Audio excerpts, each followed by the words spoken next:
Eu quero começar abordando a pauta política, porque tivemos uma eleição histórica para o Conselho Deliberativo do Grêmio, lá na Arena, uma eleição que movimentou 18.486 associados. Isso é um recorde, né? Isso é a mobilização realmente da galera, ciente do papel que tem, ciente das responsabilidades que possuem. Deu problema? Deu problema, principalmente para quem vota à distância, para quem vota pela internet, né? O site caiu, foram mais de 3 horas aí de tentativas de invasão, mas no final das contas, tudo terminou da forma como precisa terminar. A cláusula de barreira foi ultrapassada por apenas 2 chapas, tá? Venceu a chapa 2, que é a chapa que tem o Celso Rigo, o Marcelo Marques, o Antônio Dutra Júnior. Eles conquistaram 11.375 votos, o que equivale a 61%, tá, dessa eleição. Ou seja, colocaram no conselho 120 conselheiros mais 24 suplentes. O Antônio Dutra Júnior está entre eles e é o nome que deve ser lançado pela chapa à presidência do clube. A chapa 6 também ultrapassou a cláusula de barreira. Para vocês terem uma ideia, tá? A cláusula de barreira, ela foi ultrapassada por pouquíssimos votos por parte da chapa 6. Eles colocaram 30 conselheiros. Entre eles, a gente pode colocar aqui o Carlos Galia, Irani Santana Júnior, Vladimir Chieli, nomes que são conhecidos de quem frequenta o ambiente político do Grêmio, tá? Importante colocarmos aqui que a chapa 6 é a chapa do Paulo Calef. E talvez a chapa 6, que passou raspando, tenha conseguido passar muito por conta da retomada do Calef nos últimos dias, né? Da retomada ao projeto presidência do clube.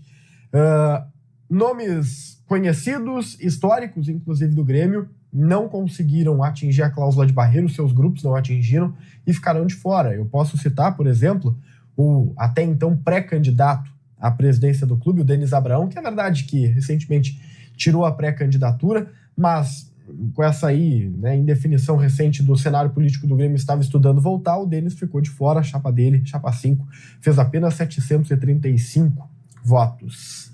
Enfim, 2 chapas saíram como vencedora, uma esmagadora, né, a esmagadora maioria da parcela dos votantes, que foi a chapa do Antônio Dutra Júnior.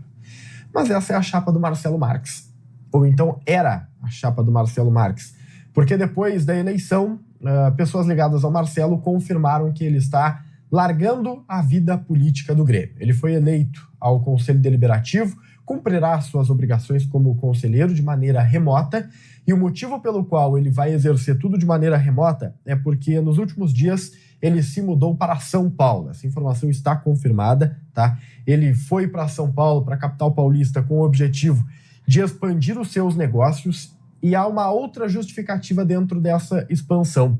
O que está vindo do Marcelo é que ele está em busca de recuperar os valores investidos no Grêmio, na compra da Arena, no dinheiro que foi emprestado agora ao departamento de futebol. Diz que foi uma grande pancada, que ele está num limite financeiro e que ele vai para São Paulo a fim de ampliar o seu negócio, né, o seu ramo de atuação e recuperar esse prejuízo aí, recuperar esse dinheiro que foi colocado. Enfim, me pegou, porque quando você fala de limite financeiro, o Marcelo Marques, ele gastou, vamos lá, colocando tudo, né, foi um bom dinheiro, evidentemente, cerca de 200 milhões, podemos arredondar para 200 milhões de reais, muito dinheiro, mas ele pretendia gastar 500 milhões, ou seja, faltaram 300 dentro daquilo que ele prometia, e agora vem o discurso de que ele está num limite financeiro e que existe a necessidade de uma recuperação de investimentos. Essa história aqui, eu tô fazendo leituras com vocês, tá? Essa história aqui, ela não colou muito bem no meu ouvido, não. O outro ponto que veio dessas pessoas ligadas ao Marcelo, que estão divulgando as informações para ele, é o seguinte: Marcelo Marques não vai apoiar ninguém na corrida presidencial do clube. E essa é uma outra notícia bem importante que chama muito a atenção. A gente está falando aqui de um conselheiro eleito pela chapa de número 2, que dava nome à chapa, inclusive, que seria candidato à presidência do clube, tendo como vice o Antônio Dutra Júnior, que vai ser lançado à presidência do clube agora no seu lugar. E ele não vai apoiá-lo. Será que existe alguma insatisfação? Será que aconteceu alguma coisa? Gente, tá muito estranha essa história. Ele abandona a política e os políticos, o Marcelo Marques, do Grêmio, estou falando. Um outro ponto importante, no comunicado que nós recebemos no bastidor, o que é comentado é que a gestão da Arena será entregue ao clube tão logo isso seja possível. Esse é o termo utilizado. Ou seja, o período de transição ele vai encerrar ali pelo mês de janeiro. O Marlon Passos, que é o cara que está cuidando disso, ele até falou que, se precisar, eles ficam mais um pouco. Mas agora vem essa notícia de, tão logo seja possível, a Arena será repassada para que o Grêmio venha cuidar.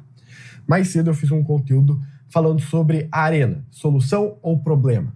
E eu tenho informações que colocam o risco da Arena para uma gestão que não saiba lidar com ela. A Arena é uma peça financeira muito forte do Grêmio, tá? Quem tiver o conhecimento da Arena vai conseguir fazer dinheiro, só que no atual modelo que a Arena vem trabalhando, ela vem trabalhando com recursos do Marcelo Marques. E se ela for passada desta maneira para o Grêmio, ou o Grêmio diminui a qualidade dela, ou o Grêmio vai ter que gastar mais para manter esta qualidade. E este é um ponto importante de reflexão. Recomendo você assistir esse conteúdo para entender um pouco mais esse bastidor todo. Ainda mais agora que vem uma confirmação de que o Marcelo realmente picou a mula. Uma outra situação a respeito do Marcelo Marques. Como ele está num limite financeiro, ele não pretende fazer novos investimentos num futuro próximo.